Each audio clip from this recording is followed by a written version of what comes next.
amigos, minhas amigas, meus irmãos em Cristo, nessa noite de sexta-feira, dia dos namorados, não é? Aqui eu deixo o meu especial abraço a você que está namorando, está casado, que hoje está celebrando o amor, né? E nós possamos estar arraigados no amor de Deus, dos nossos relacionamentos, mais alguém, para a gente estar junto aí nesse tempo, nesses próximos minutos aí, não é? Hoje a gente vai falar de um tema, eu creio, muito importante. Ele abre uma porta, abre um horizonte muito grande e é libertador, né?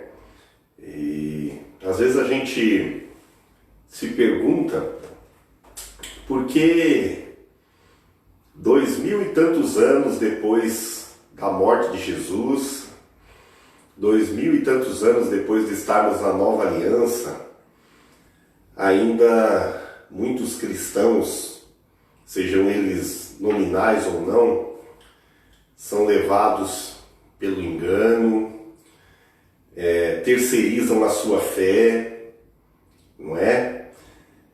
Pede para alguém sustentar ele em oração, ou em vez de examinar as escrituras, depende que alguém fique profetizando alguma coisa, alguma novidade para ele. E essas pessoas são facilmente enredadas em caminhos de engano, né? São manipuladas, são controladas. É por esse motivo, pelo desconhecimento do que é o sacerdócio universal dos santos, que é a matéria de hoje, o título de hoje, o desconhecimento em relação a esse assunto leva muitos a serem presa fácil, serem reféns do engano, do controle, da manipulação.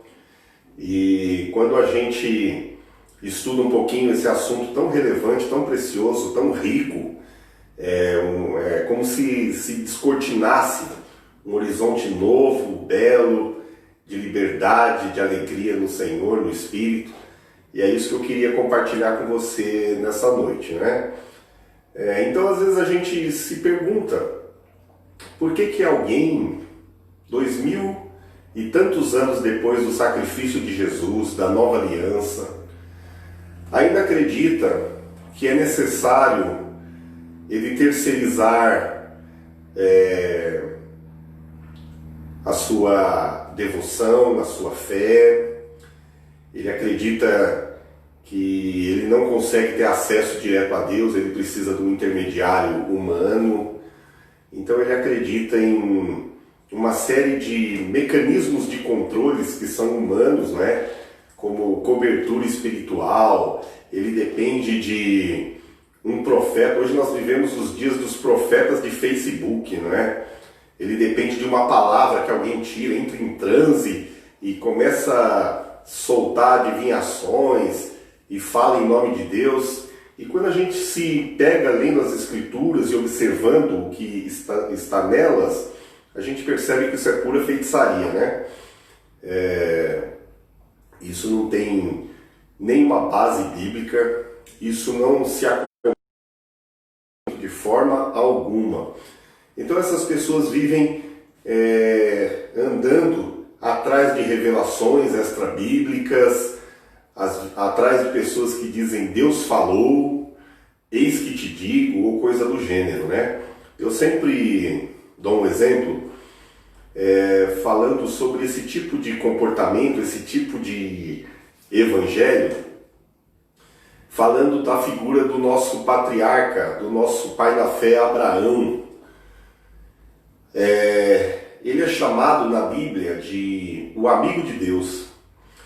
E num período de 100 anos, dentro de 100 anos, num intervalo de 100 anos, Deus falou com o seu amigo Abraão por 5 vezes.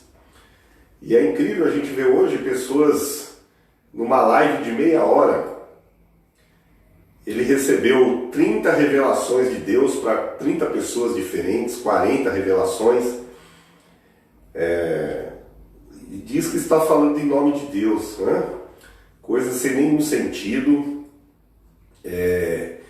E as pessoas não leem as Escrituras, não observam as Escrituras e vivem atrás desse tipo de gente que faz um meio campo entre ela e Deus. E quando a gente vai agora estudar esse assunto sobre o sacerdócio universal dos santos, a gente vê que isso não é necessário, né? A partir do momento da cruz, quando o véu no sacrifício de Jesus, a sua morte vicária, o seu sacrifício único e definitivo, o véu do templo foi rasgado de alto a baixo, significava a partir daquele momento que agora nós tínhamos livre acesso ao Santíssimo, né, ao lugar mais íntimo do templo, não só terreno, mas mais íntimo possível na presença de Deus. Então, nós temos um caminho livre e aberto por Jesus, direto ao Pai. Então a gente não precisa desses apedeutas de Facebook, de internet, ou esses que batem de casa em casa, trazendo revelações e mistérios e mantos, trazendo direção para a nossa vida, né? Por causa disso tem muita gente confusa, muita gente confundida, muita gente frustrada, porque acredita que Deus falou e não aconteceu, quando na verdade Deus nada falou, né?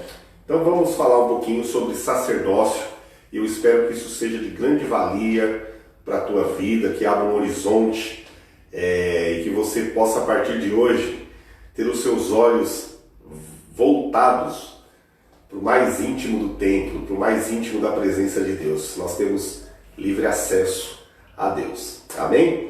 Vamos começar?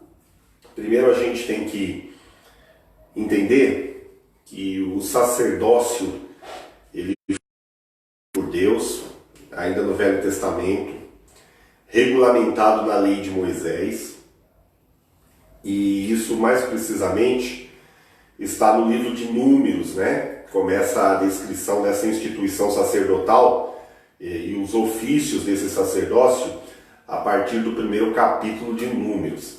Primeiro a gente tem que fazer uma retrospectiva.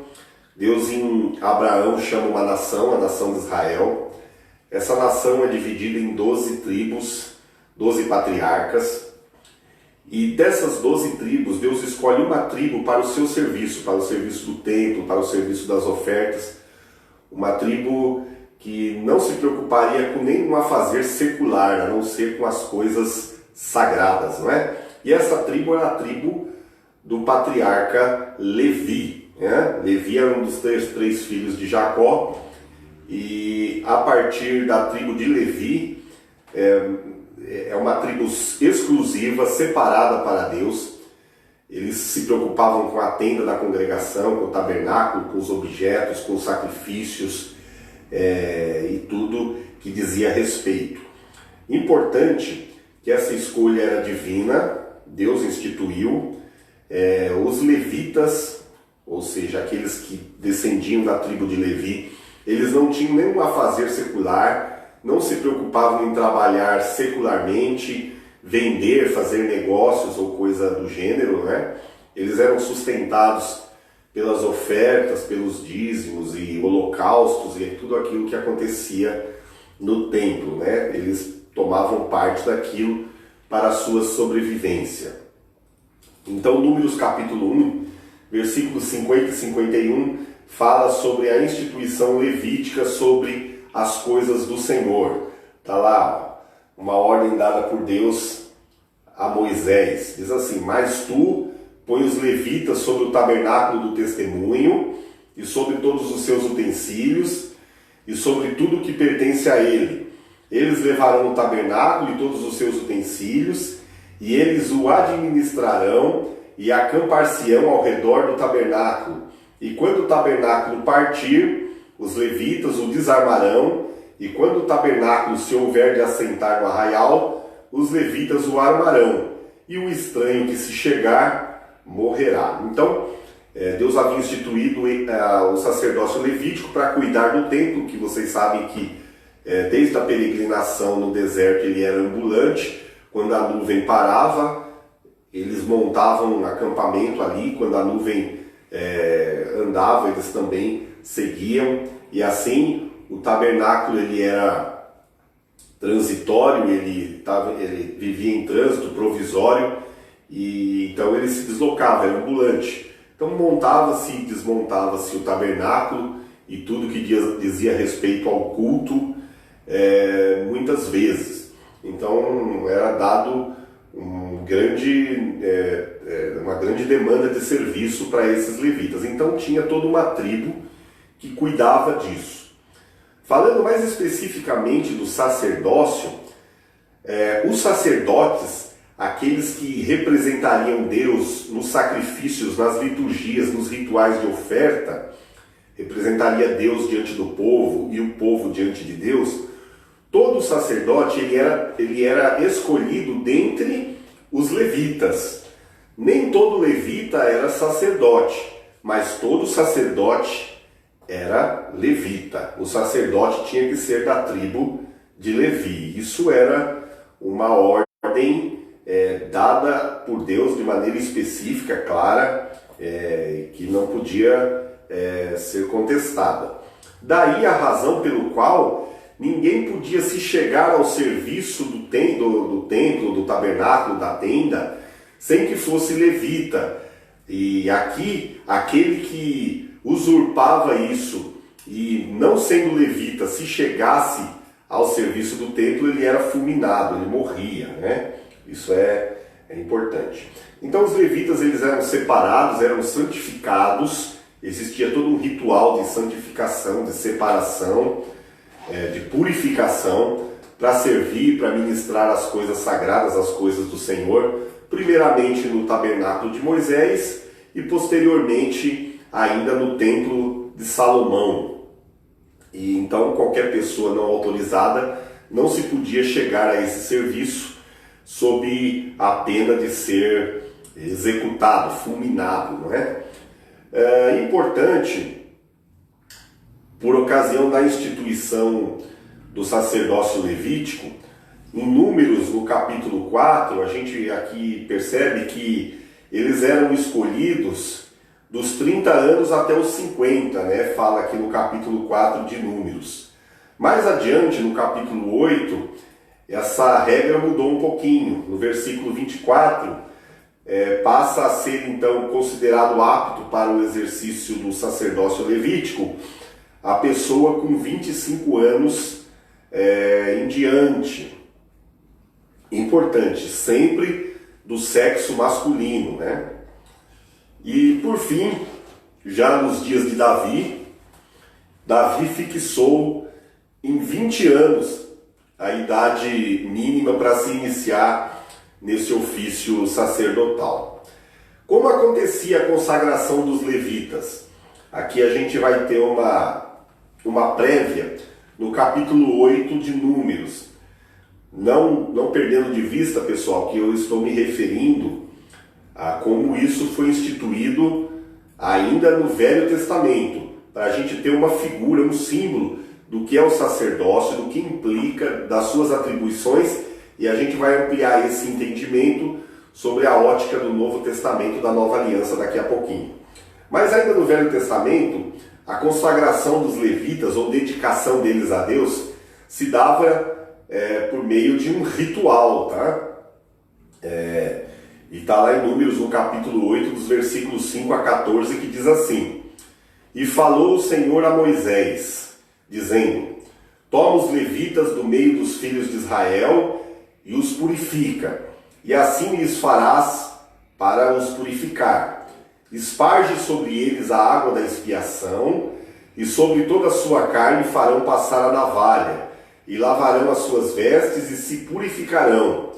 Então tomarão um novilho com sua oferta de alimentos de flor de farinha amassada com azeite, e tomarás tu outro novilho para expiação do pecado. E farás chegar os levitas perante a tenda da congregação, e ajuntarás toda a congregação dos filhos de Israel. Farás, pois, chegar os levitas perante o Senhor, e os filhos de Israel porão as suas mãos sobre os levitas, né? E Arão oferecerá os levitas por oferta movida perante o Senhor pelos filhos de Israel, e serão para servirem no ministério do Senhor. E os levitas colocarão as suas mãos sobre a cabeça dos novilhos, Então, sacrifica tu, um para expiação do pecado e outro para o holocausto ao Senhor, para fazer expiação pelos levitas. E porás os levitas perante Arão e perante os seus filhos, e os oferecerá por oferta movida ao Senhor. Então se separará os levitas do meio dos filhos de Israel, para que sejam meus. Então, existia um ritual em que os levitas eles eram consagrados ao Senhor, e eles passavam, e aqui a gente observa uma primeira característica do sacerdócio, que é comum ao Novo Testamento, é que o sacerdócio levítico, quem estava era separado para ele, se tornava propriedade de Deus. Como a gente acabou de ler aqui, eles eram separados e Deus diz para que eles sejam meus. Importante, esse ritual, ele tinha alguns símbolos que têm um valor espiritual para nós hoje, não é?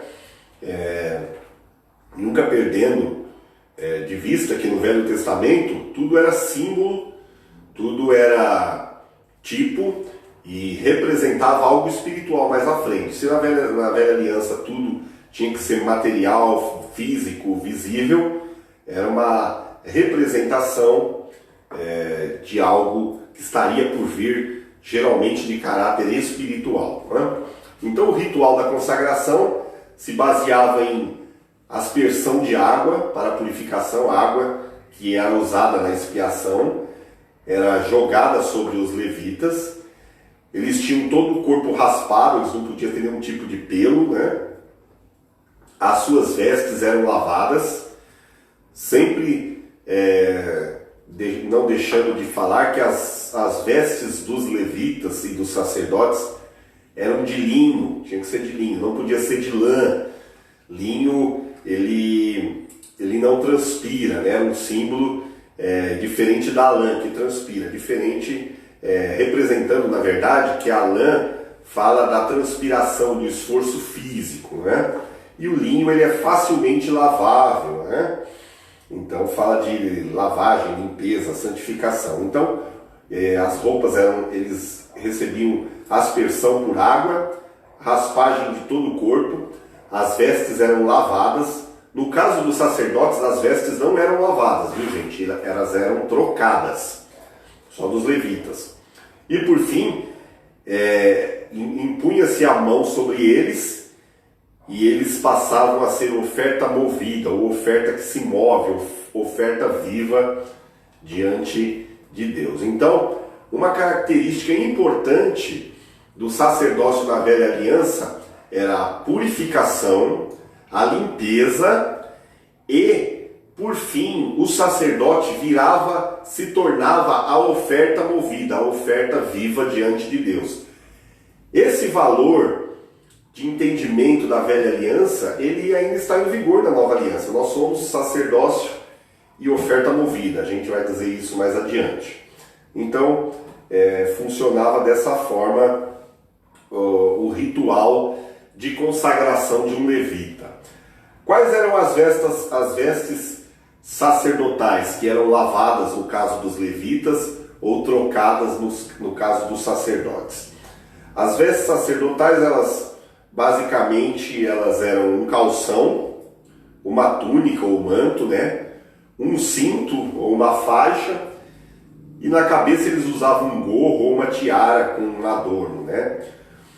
Dentre os sacerdotes, tinha uma diferenciação no caso da indumentária do sumo sacerdote, ou seja, dentre os sacerdotes, um deles era tomado como sumo sacerdote. Ele representava todos os outros sacerdotes, e uma vez por ano ele entrava no Santíssimo, no lugar da arca, onde estava a glória de Deus, representando o povo e ele mesmo, né? Ele tinha como ele representava todo o povo, ele tinha vestes especiais, né? Ele tinha roupa com muito mais pompa, com muito mais coisa, né? Ele tinha calção igual, uma primeira túnica, depois um cinto feito com uma tira de linho bem grande, bordada, toda bordada, uma túnica ou éfode de cor azul, né? Na barra dela tinha uns sinos de ouro, né? A outra túnica tinha 2 aventais, tinha um peitoral na frente com 12 pedras que representavam as 12 tribos. E junto ao peitoral ele tinha 2 pedras chamadas Urim e Tumim, que ele lançava sorte, né? E por fim ele tinha uma mitra na sua cabeça com uma lâmina de ouro com a frase escrita com a frase santidade ao Senhor. Então ele representava a santidade da mente. Na sua roupa, nas orlas das suas roupas, além dos sinos, tinha também romãs, né? Então você vai perceber que quando o sumo sacerdote entrava no Santíssimo uma vez por ano, ficava todo mundo em silêncio para ouvir se o sino estava tocando. Significava que ele estava vivo na presença de Deus e Deus estava recebendo a oferta do povo que ele representava, ele mediava, que ele estava oferecendo a Deus. E quando Deus recebia a oferta, por um ano eles seriam abençoados, teriam chuva, colheita, enfim. Mas a veste do sumo sacerdote não tinha só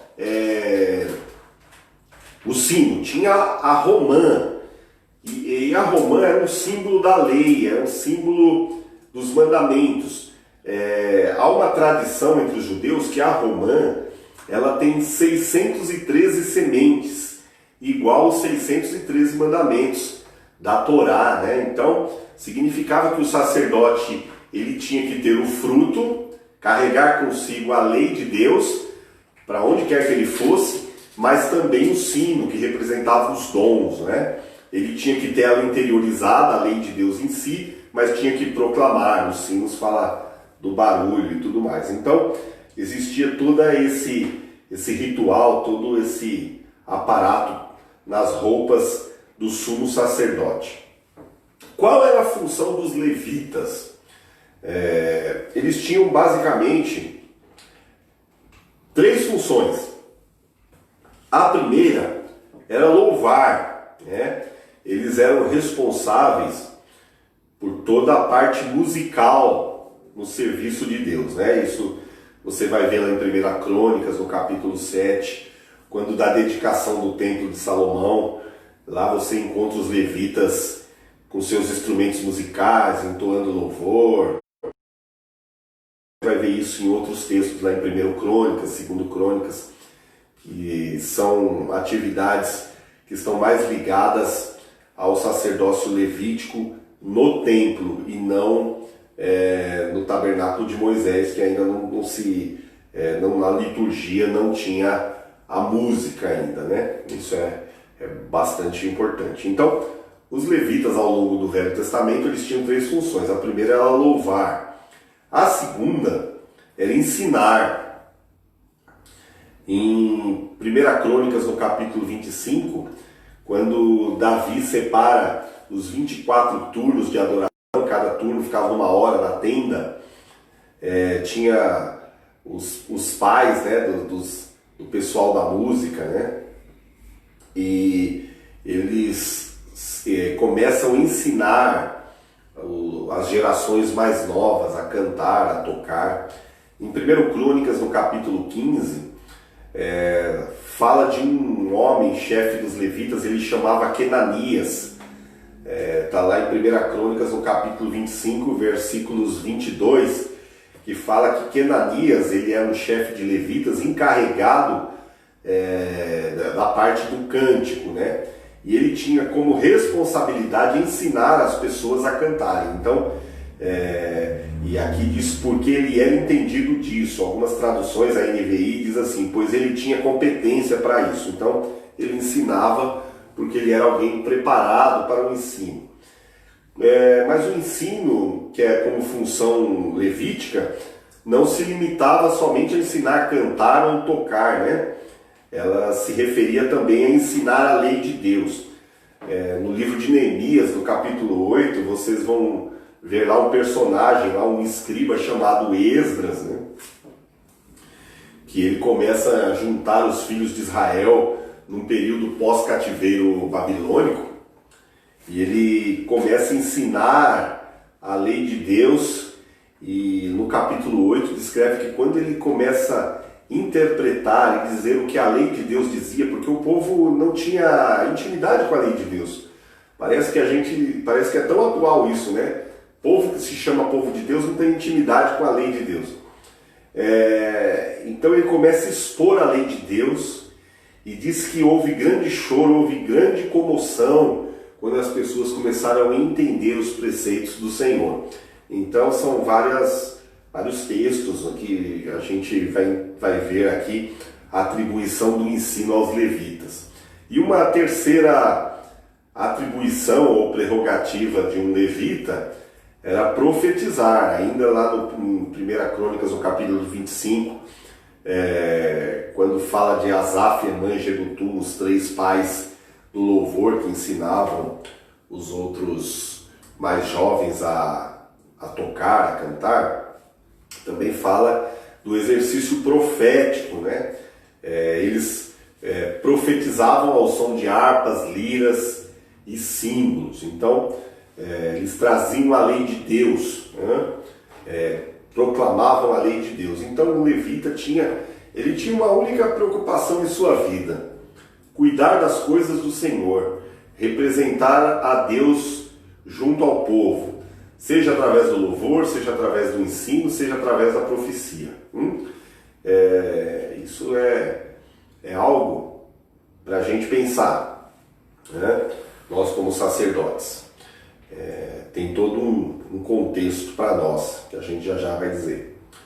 Existiam alguns defeitos, algumas limitações que impediam um levita de exercer ministério sacerdotal. Para ser mais específico, são 13 defeitos.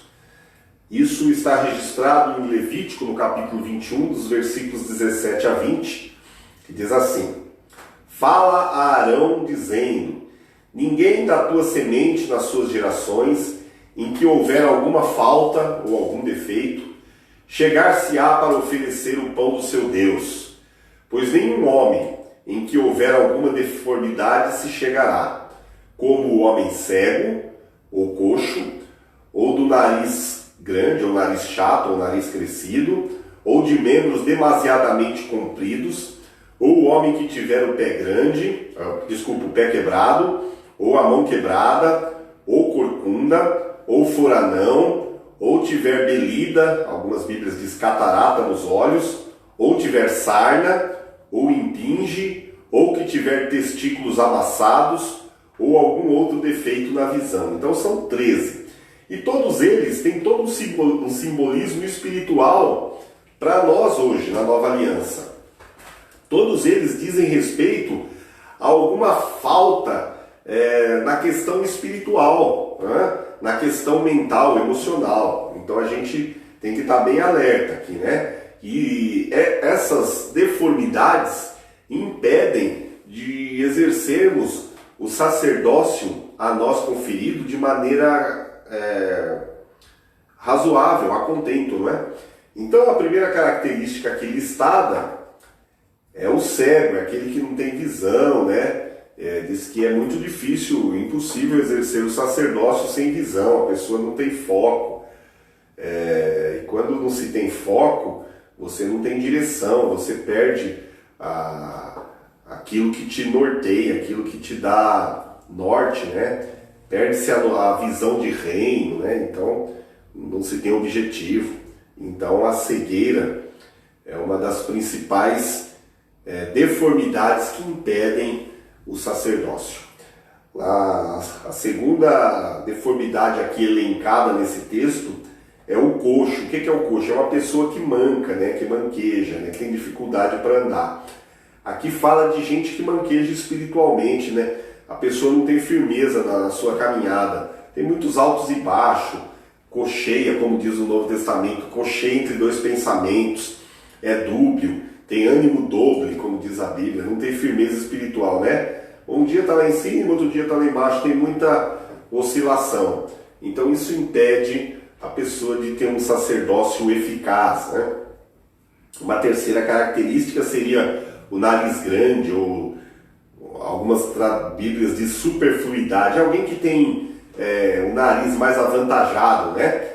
Aqui significa aquela pessoa que se mete naquilo que ele não foi chamado, né? É uma pessoa, um abelhudo, como diz, né? Uma pessoa que se intromete em tudo.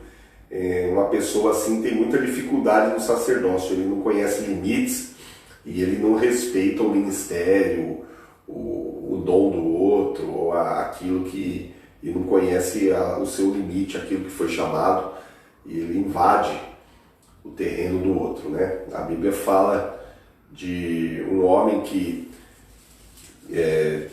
usurpou de sua competência, né? E ele foi acometido de lepra, né? Então a gente tem que tomar cuidado com isso. Uma quarta característica, e não boa, né? Uma deformidade aqui listada nesse texto, é a pessoa com membro demasiadamente comprido. Aqui fala de exagero, né? Pessoa que não tem equilíbrio, que não tem moderação, que não tem temperança, né? Então, a pessoa, para exercer o sacerdócio, como a Bíblia requer, precisa ter equilíbrio, moderação, domínio próprio, temperança, né? Uma quinta característica é pés quebrados. Pessoas que não conseguem andar, né? As pessoas não andam, elas precisam ser sempre, o tempo todo, arrastadas, né? Também fala que a pessoa do pé quebrado não pode levar as boas novas de salvação, né? Enfim. Uma sexta característica é as mãos quebradas. Mão fala de serviço, né? Representa aquilo que oferecemos, que fazemos para Deus, né? Então, tem pessoas que têm a mão quebrada, ou mirrada. A pessoa é incapaz de servir. Uma sétima deformidade é ser corcunda. A pessoa corcunda, ela só olha para baixo, né? É uma pessoa que só tem visão e só tem olho para as coisas materiais, para as coisas terrenas, né? O sacerdote, ele precisa ter visão do alto, ele precisa ver as coisas de Deus, buscar as coisas de Deus, né? O apóstolo Paulo diz que se nós esperarmos de Deus só nessa vida, somos os mais miseráveis dos homens. Então, a corcunda impede você. O corcunda, ele só olha para baixo, ele não consegue ver adiante, né? Ver as coisas do Senhor. O oitavo defeito ou deformidade é ser anão. Aqui eu não estou falando de criança. Anão é um adulto que não cresceu, que não amadureceu, né? Fala de meninice na fé, de gente que não cresce na palavra, né? O tempo inteiro anão, né? É uma deformidade isso. Então a gente deve ansiar, desejar por crescer, né? Não ser o tempo inteiro meninos, pequenos na fé, anões. Uma nona deformidade é a belida nos olhos, ou catarata, né? Quem tem belida nos olhos, catarata, ele tem uma visão limitada, deficiente. Geralmente a pessoa, trazendo isso para o nosso âmbito espiritual, a pessoa que tem catarata nos olhos, ele só vê dificuldade, ele só vê problema, ele sempre vê uma mancha, ele sempre vê alguma coisa diante dele, e ele, por causa disso, é incapaz de alcançar qualquer alvo, qualquer objetivo. Uma décima característica aqui que impede o sacerdócio é a sarna. A sarna é uma infecção causada por um parasita, né?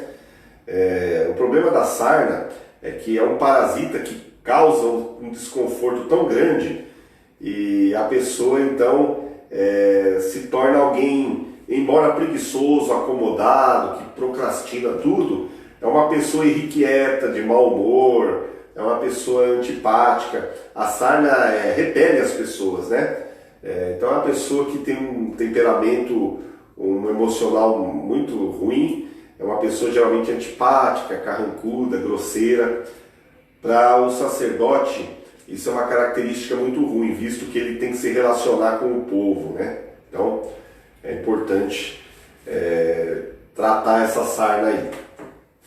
Tem também a impinge, que é a 11ª deformidade aqui elencada no texto, que é causada por fungo, uma infecção que dá nas unhas, na pele, é muito contagioso, né? Geralmente relaciona-se o significado disso para nós hoje como aquilo que contagia o outro, aquilo que não é bom, que geralmente é a fofoca, o desânimo, aquilo que você, quando carrega aquilo, chega perto de alguém e transmite, contagia alguém, né? Não é coisa boa, não é coisa positiva. A 12ª deformidade, aqui seriam os testículos amassados. Aqui fala de esterilidade, né? De incapacidade de gerar no reino, né? E a Bíblia, desde as parábolas de Jesus até as cartas paulinas, bate sempre na tônica que nós devemos ser frutíferos, gerar frutos, né? Então, isso é muito importante. E por fim, a última deficiência aqui listada é defeitos diversos na visão. A pessoa que enxerga perto, mas não enxerga longe, ou enxerga longe e não enxerga perto. E tudo isso impede o nosso caminhar em harmonia com a vontade de Deus, né? Então todas essas deformidades aqui elencadas nesse texto que a gente leu ainda no Velho Testamento, e lá essa análise era física, ela tem toda uma conotação espiritual para nós hoje, nesse tempo. Agora, trazendo para nós hoje, tudo isso que eu falei para vocês se referia à velha aliança. O sacerdócio levítico ele foi provisório, ele durou até os profetas, a lei foi até João. Em Jesus inaugura-se um novo sacerdócio. Então esse tipo de sacerdócio já não existe mais. Por não ler as Escrituras, por não buscar conhecimento do Senhor, por repetir e ouvir o que muita gente diz, muita gente acredita que ainda ele é levita, né? Ele acredita que o diácono que está na porta ali, ele é levita, que quem toca algum instrumento no grupo de louvor da igreja, que canta, é um levita. Isso é um erro, né? Visto que o sacerdócio levítico ele foi extinto. E a gente vai, para não ter dúvida, a gente vai à Bíblia, não é? O novo sacerdócio, ele não é mais segundo a ordem levítica. Está lá em Hebreus, no capítulo 7, versículos 11 a 22, que diz assim, aqui começa, Hebreus, ele apresenta Cristo aos judeus como sendo um sacerdote superior, como sendo a oferta superior, como sendo um profeta superior, a tudo aquilo que eles tinham no Velho Testamento. Então Jesus, ele é colocado acima de todas essas coisas, de todos esses símbolos, de todas essas instituições do Velho Testamento. Então aqui começa a falar do novo sacerdócio em Cristo, que se inaugura em Cristo. Hebreus capítulo 7, versículos 11 a 22 diz assim, o texto é meio longo, mas a gente vai ter que ler para ter embasamento no que a gente vai falar. De sorte que se a perfeição fosse pelo sacerdócio levítico, porque sob ele o povo recebeu a lei, que necessidade havia logo de que outro sacerdote se levantasse, segundo a ordem de Melquisedeque, e não fosse chamado segundo a ordem de Arão? Então, aqui no versículo 11 fala que o sacerdócio levítico, se ele fosse perfeito, não precisaria se levantar um outro sacerdócio. Mas levantou-se um outro sacerdócio, mas não segundo a ordem de Levi ou Arão. Às vezes você vai ler no texto que o nome Levi é trocado por Arão. Quem foi Arão?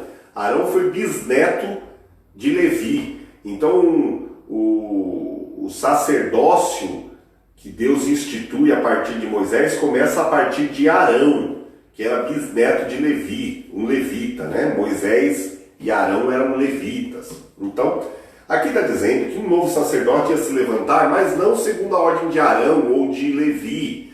Não seria mais levítico esse sacerdócio. Seria segundo a ordem de Melquisedeque. Aí versículo 12, já a gente vai ver quem foi Melquisedeque. Porque mudando-se o sacerdócio, necessariamente se faz mudança da lei. Então, o sacerdócio levítico foi recebido segundo a lei. Mas se vai mudar ele, muda a lei também. É isso que está dizendo. Versículo 13. Porque aquele de quem essas coisas se dizem, se referindo a Jesus, pertence a outra tribo, da qual ninguém serviu ao altar. Então está falando que Jesus, de quem aqui o texto está falando, ele procede de outra tribo, que ninguém serviu no altar, ou seja, ele não procede da tribo de Levi, ele não é levita. Visto ser manifesto, versículo 14, que o nosso Senhor procedeu de Judá, e concernente a essa tribo, nunca Moisés falou do sacerdócio. Então, em Jesus se inaugura um novo sacerdócio, e ele procedeu da tribo de Judá, não da tribo de Levi. Então, o novo sacerdócio não é levítico. Versículo 15. E muito mais manifesto é ainda, se a semelhança de Melquisedeque se levantar outro sacerdote, que não foi feito segundo a lei do mandamento carnal, mas segundo a virtude da vida incorruptível, porque ele assim testifica: tu és sacerdote eternamente, segundo a ordem de Melquisedeque. Porque, versículo 18, porque o precedente mandamento, ou seja, o mandamento da lei, é abrogado por causa da sua fraqueza e inutilidade. O que é abrogado? É revogado, é inutilizado, é anulado. Pois a lei coisa nenhuma aperfeiçoou, e desta sorte é introduzida uma melhor esperança, pelo qual chegamos a Deus. Então nós não chegamos mais a Deus via mediação de sacerdócio levítico, mas segundo a mediação do sacerdócio, segundo a ordem de Melquisedeque, na pessoa de Jesus Cristo. E visto como não é sem prestar juramento, porque certamente aqueles sem juramento foram feitos sacerdotes, mas este com juramento por aquele que lhe disse: jurou o Senhor e não se arrependerá, tu és sacerdote eternamente, segundo a ordem de Melquisedeque, de tanto melhor aliança, Jesus foi feito fiador ou mediador. Então, esse texto está dizendo que o primeiro mandamento, que incluía e instituía o sacerdócio levítico, foi abrogado, foi anulado, foi revogado. O novo sacerdócio se inicia trazendo uma nova lei, não mais a lei das tábuas, mas a lei do Espírito. Inicia-se um novo sacerdote de alguém que procede da tribo de Judá, não da tribo de Levi. Mas esse que procede da tribo de Judá, ele inicia um sacerdócio segundo a ordem de Melquisedeque. Quem é Melquisedeque, essa figura dita aqui? Melquisedeque, ele traz a ideia de sacerdócio antes de ser instituída, do sacerdócio ser instituído por Moisés na lei, lá em Números, como a gente começou lendo no começo dessa aula. Melquisedeque é alguém que aparece como figura sacerdotal ainda nos dias de Abraão. Né? Abraão vem de um encontro de uma guerra e ele encontra Melquisedeque, que era sacerdote do Deus Altíssimo, era alguém que representava a Deus, mas ele era não só sacerdote, mas ele também era rei de Salém, a Bíblia diz. Onde era Salém? Salém era Jerusalém, antes de ser Jerusalém. O lugar chamava-se Salém. Quando foi invadida pelos jebuseus, virou Jerusalém e depois Jerusalém. Então, o rei de Salém era também o sacerdote do Deus Altíssimo. Ele sai ao encontro de Abraão, que vem de uma batalha, e daqui é fruto da gente ter alguns tópicos aqui a refletir sobre esse encontro entre o sacerdote o sacerdote do Deus Altíssimo, Melquisedeque e rei de Salém. Né? Então, a Bíblia ensina que Cristo passa a ser agora um novo intermediário, né? Nessa nova aliança. Não há mais uma intermediação humana quanto a sacrifícios, quanto a pagamento de pecados, quanto a esse tipo de coisa, né? Ele fez isso de forma definitiva e única. Importante também dizer que o sacerdócio levítico histórico da religião judaica, instituído por Moisés, como a gente leu, que incluía aquele sistema sacrificial que matava-se muitos animais, também cessou logo após a inauguração do sacerdócio segundo a ordem de Melquisedeque. Quando cessou? Quando o templo foi destruído no ano 70 depois de Cristo, então encerrou-se todo o serviço sacerdotal no templo. Ok, pessoal? Então, como tinha sido dito, como era temporário, provisório, a tendência era sumir, ele foi desaparecendo até ser totalmente abrogado ou revogado, anulado. Então, no ano 70, com a destruição do templo, o sacerdócio levítico no templo e tudo que dizia respeito àquela liturgia, rituais e ofertas, foi encerrado. Então não existe mais levitas hoje. O sacerdócio levítico foi extinto. Nós agora pertencemos a um novo sacerdócio em Cristo Jesus, segundo a ordem de Melquisedeque. Isso é muito importante. O que significa ser sacerdote segundo a ordem de Melquisedeque?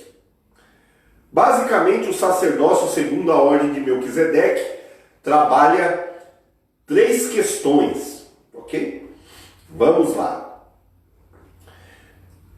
Como eu disse para vocês, a gente ia refletir um pouquinho sobre esse encontro do sacerdote Melquisedeque, rei de Salém, com Abraão, ainda antes do sacerdócio levítico ser instituído por Deus através de Moisés. Essa narrativa está no primeiro livro da Bíblia, lá em Gênesis, no capítulo 14, versículos 18 a 20, que diz assim: E Melquisedeque, rei de Salém, trouxe pão e vinho, e era este sacerdote do Deus Altíssimo, e abençoou e disse: Bendito seja Abrão pelo Deus Altíssimo, o possuidor dos céus e da terra, e bendito seja o Deus Altíssimo, que entregou os teus inimigos nas tuas mãos. E Abraão deu-lhe o dízimo de tudo. Então, Melquisedeque sai ao encontro de Abrão, ainda não Abraão, de Abrão. Abrão vem de uma batalha, de uma guerra, cansado, com necessidades físicas, de alimentação e tudo mais. Então diz que a primeira ação de Melquisedeque em relação a Abrão foi lhe dar pão e vinho, foi cuidar das suas necessidades físicas, necessidades materiais. Então, o sacerdócio em que nós hoje na Nova Aliança estamos se baseia basicamente em 3 ações, segundo o encontro de Melquisedeque com Abrão. A primeira é a preocupação que nós temos que ter, nós como sacerdotes do Senhor hoje, nós temos que ter uma preocupação em relação às necessidades dos nossos irmãos. Então a primeira preocupação de Melquisedeque foi com a necessidade física, material de Abrão. Então lhe trouxe pão e vinho. A segunda ação, ou a segunda preocupação que um sacerdote deve ter em mente na Nova Aliança, é a mesma que Melquisedeque teve nesse encontro. Então, se a primeira é a provisão física, material, o conforto físico, a segunda é de cunho espiritual. Mas ainda falando da primeira, eu quero trazer para vocês alguns textos que embasam esse entendimento para a Nova Aliança, nós como sacerdotes hoje. É o cuidar da provisão física, material dos nossos irmãos. Está lá na primeira carta de João, no capítulo 3, versículos 17 e 18, fala assim: Quem, pois, tiver bens do mundo e vem o seu irmão necessitado lhe cerrar as entranhas, como estará nele o amor de Deus? Meus filhinhos, não amemos de palavras, nem de língua, mas por obra e em verdade. Então, existe a necessidade de colocarmos em ação o amor de Deus, preocupando-se e atendendo às necessidades de sobrevivência terrena, física dos nossos irmãos. Então, essa é uma prerrogativa sacerdotal, que a gente não pode esquecer nunca. Porque tem gente que pensa que servir a Deus na nova aliança é ir numa igreja, fechar os olhos, levantar as mãos e cantar, ignorar o seu próximo da direita, da esquerda, o que está na calçada, aquele que necessita de ajuda, mesmo ele podendo fazê-lo, né? Então, não tem como servir a Deus sem servir o próximo, né? É impossível isso. Se os relacionamentos horizontais não funcionam, os verticais também não vão funcionar. A Bíblia diz que você não pode amar a Deus a quem não vê, aqui ó, vertical, se não amar ao próximo a quem vê. Não dá para obedecer a Deus se a gente não consegue obedecer pai e mãe, às autoridades a quem vemos. Não dá para honrar a Deus se não honrar aqui pai e mãe. Então, não pode ser perdoado aqui se não perdoar aqui. Ó. Então, existe uma relação entre funcionalidade do horizontal e do vertical. Então, aqui está dizendo que para você exercer sacerdócio, você necessita preocupar-se com o próximo, primeiro com a sua provisão material. A segunda prerrogativa daquele que é sacerdote no Novo Testamento, segundo a ordem de Melquisedeque, também está relacionado com uma ação que ele tem nesse encontro com Abraão. É a intercessão, suprir espiritualmente, emocionalmente o próximo. Então, diz que, deixa eu ir ao texto, a primeira coisa que ele faz é matar a fome física de Abraão, traz a ele pão e vinho, e depois o abençoa, ora com ele. Então, fala da intercessão, daquilo que é espiritual, estar abençoando, intercedendo. Isso é talvez o aspecto mais notório do ofício sacerdotal, né? A gente vai ver isso na nova aliança, no ministério sacerdotal de Cristo. Tem uma oração que ela é célebre lá em João, no capítulo 17, versículo 9, Jesus intercedendo pelos seus, ele fala: eu rogo por eles, não rogo pelo mundo, mas por aqueles que me deste, porque são teus. Então, aqui está uma oração sacerdotal, Jesus preocupado com a questão espiritual dos seus discípulos. É importante observar que Jesus cumpria também as prerrogativas de preocupação com a primeira ação de Melquisedeque, que era a provisão física. Jesus tinha uma grande preocupação com as pessoas que estavam à sua volta, quanto as que estavam com fome, cansadas, de dispersá-las, ajuntá-las, alimentá-las. E muitos milagres que ele fez foi com essa preocupação, pensando nisso. Então, o sacerdote da nova aliança, ou segundo a ordem de Melquisedeque, ele tem que ter preocupação com a provisão física, material, preocupação com a provisão espiritual e, por fim, a terceira ação é a promoção da glória de Deus. Então, Melquisedeque, ele bendiz a Deus, agradece a Deus, exalta a Deus que esteve com Abraão e lhe deu grande vitória na batalha. Então, uma terceira preocupação de um sacerdote é promover a glória de Deus, não a sua própria glória. Exaltar a Deus, apontar o poder, a glória de Deus, anunciar as grandezas de Deus. Então, basicamente, o sacerdócio na nova aliança se resume à preocupação com provisão física e material, provisão espiritual e promoção da glória de Deus. Então, todas as ações que envolvem o sacerdócio na nova aliança têm a ver com essas três ações de Melquisedeque no encontro com Abraão. Como eu disse para vocês no texto que a gente leu em Hebreus capítulo 7, o novo sacerdócio que se inicia é segundo a ordem de Melquisedeque, que era um rei e era sacerdote. Na nova aliança, diferente da velha aliança, que o sacerdote levítico era só sacerdote, Na nova aliança, esse sacerdócio ele tem um quê de realeza, né? Então, como a ordem de Melquisedeque, que era um rei também, então nós somos reino e sacerdotes, reis e sacerdotes. É isso que está colocado em Apocalipse, em muitos textos que se referem à igreja. Então nós somos reino sacerdotal. Na primeira carta de Pedro também a gente já vai ler já algo bastante importante sobre isso.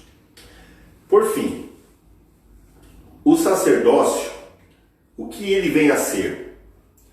A gente já entendeu que é uma mediação entre o homem e Deus. Em Jesus, ele se torna um mediador de uma melhor aliança, de uma superior aliança, baseada em melhores promessas, em melhor esperança. Nós, como corpo de Cristo, exercemos esse sacerdócio. De que forma? Vamos entender. Hebreus capítulo 5, versículos 1 a 4 diz assim: porque todo sacerdote, tirado dentre os homens, é constituído a favor dos homens no que se refere a Deus, para que apresente dons e sacrifícios, para que se mostre paciente com os ignorantes e extraviados, e ninguém toma para si essa honra, mas sim o que é chamado por Deus, como foi Arão. Aqui, o escritor aos Hebreus fala que é um privilégio aqueles que exercem o sacerdócio, que foram chamados pelo Senhor nesse tempo, assim como Arão na velha aliança, para exercer o sacerdócio. Ninguém pode tomar para si essa honra, não é mérito, é graça, né? É isso que esse texto está falando. Assim como na velha aliança, na nova também, quem escolhe os sacerdotes é Deus. Tem um texto aqui na velha ainda no Velho Testamento, deixa eu ver se eu acho aqui, que tem a escolha, a separação do sacerdócio levítico no Velho Testamento. Houve uma controvérsia e foi colocado em xeque por 3 homens, Corá, Datã e Abirão, contestaram a escolha de Arão, né? Então, aqui diz assim, Números 16 e 5, amanhã pela manhã o Senhor fará saber quem é seu e quem é o santo que ele fará chegar a si, e aquele a quem ele escolheu para chegar a si. Então Deus escolhia a pessoa, e vocês sabem o que aconteceu com esses homens que se rebelaram. Eles foram engolidos, as suas tendas com tudo dentro, a terra se abriu, e Deus mostrou o seu poder e mostrou que era ele quem escolhia. Ninguém podia, com base em mérito ou em qualquer critério humano, escolher quem eram aqueles que representavam e falavam em nome do Senhor. Então, aqui em Hebreus está falando que é uma honra ser chamado sacerdote do Senhor, mas aqui tem também uma responsabilidade. Todo aquele que é constituído sacerdote, ele faz isso de que forma? Em favor de alguém, exerce mediação em favor de alguém. Então, a favor dele mesmo, dos homens, no que se refere às coisas de Deus. E como que ele faz essa mediação? Oferecendo dom, sacrifício, ministério, derramando sobre as pessoas aquilo que ele recebeu, ok? Então ele tem que se mostrar paciente com os ignorantes, com aqueles que desconhecem, com os extraviados. É um trabalho de paciência, de controle, de domínio emocional, de confiança, de espera em Deus. Então ele tem que fazer isso da forma que Deus requer, e ele vai ser capacitado pelo Espírito Santo para fazer isso. Não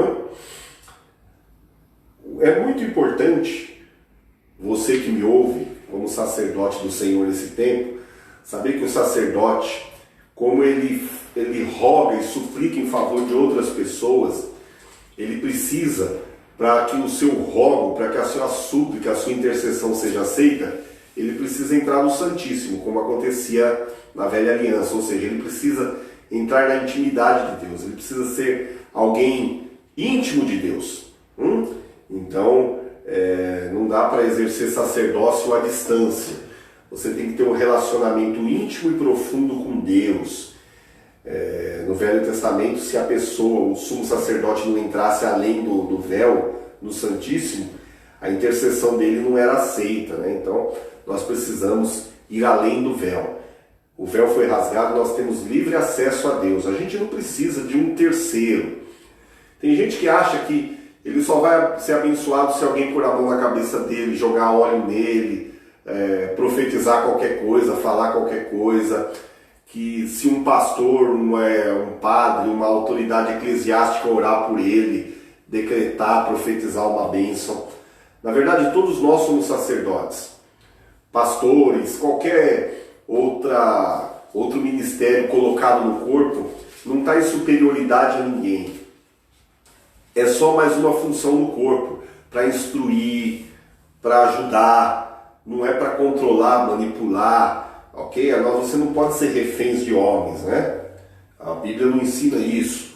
O apóstolo Pedro, falando aos pastores, ou copastores, porque Jesus é o nosso pastor, o nosso sumo pastor, ele diz para ninguém cuidar do rebanho de Deus, tendo domínio sobre ele, como se fosse coisa sua, né?